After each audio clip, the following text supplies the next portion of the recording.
Mr. Chairman, ladies and gentlemen of the board, good morning. I'm Howard DeShield, the Director of Transportation for the County of Mendocino.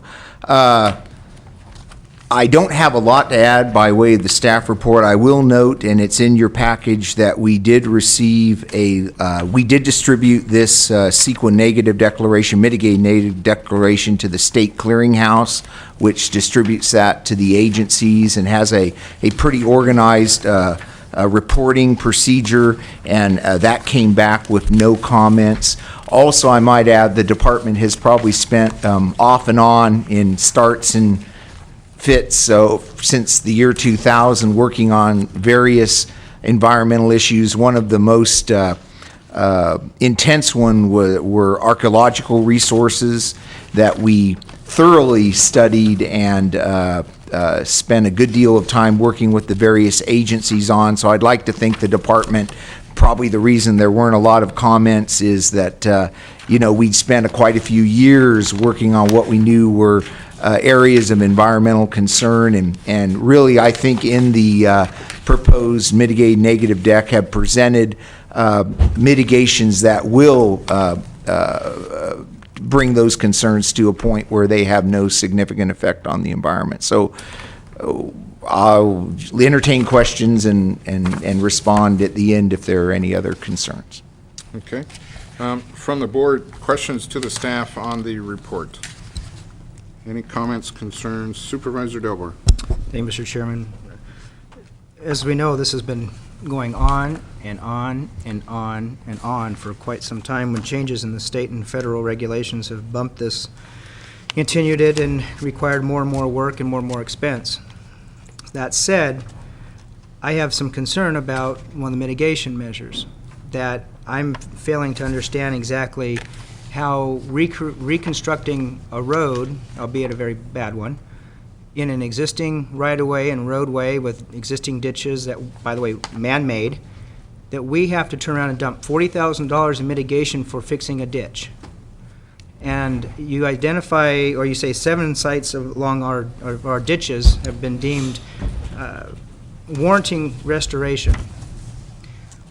What is so unique about a roadside ditch, or 7 of them, that we have to spend 40 grand in another location?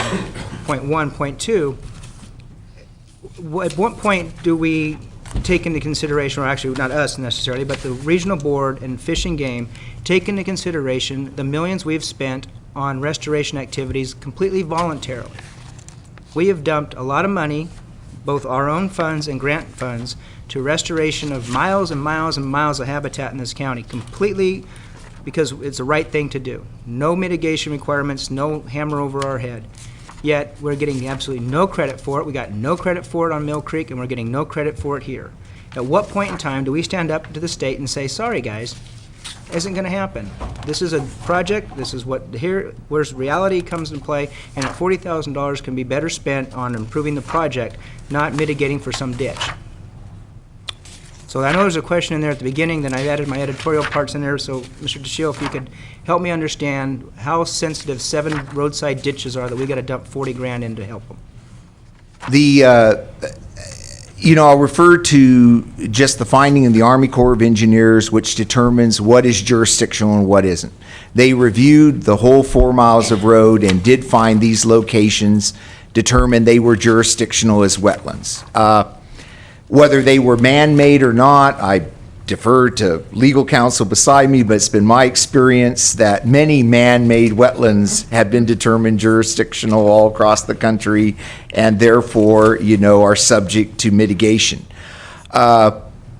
In the matter of how to, to dump $40,000, as you put it, into mitigation at another site, you're quite right. These are disturbed areas. It didn't seem prudent to try to plant willows or do some typical on-site mitigation. It seemed much more reasonable to pursue the Redwood Outdoor Program, which is a watershed group and a watershed stewardship program in the Russian River watershed that really benefits school children from all the districts, Potter included, are eligible to participate in that. It seemed an acceptable mitigation that would have some input packed for that $40,000. All I can say is, Mike, it's basically a $10 million road project and a $40,000 wetland mitigation, in my experience, was a good deal. So I don't know how to put it. Don't miss, I'm not,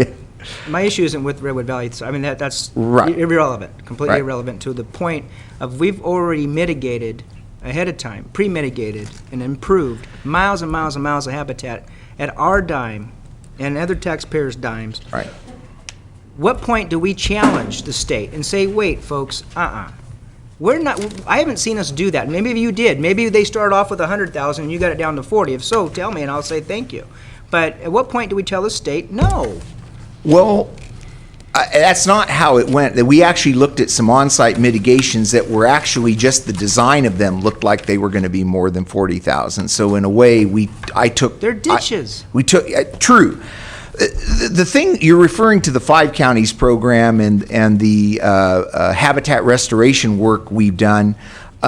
You've got to remember, on average, that was 70% grant funded and only 30% local. Other mitigation bank projects I participated in when I've had to go bank wetlands, usually in a 2-to-1 ratio, you have to go create a brand-new wetland to justify what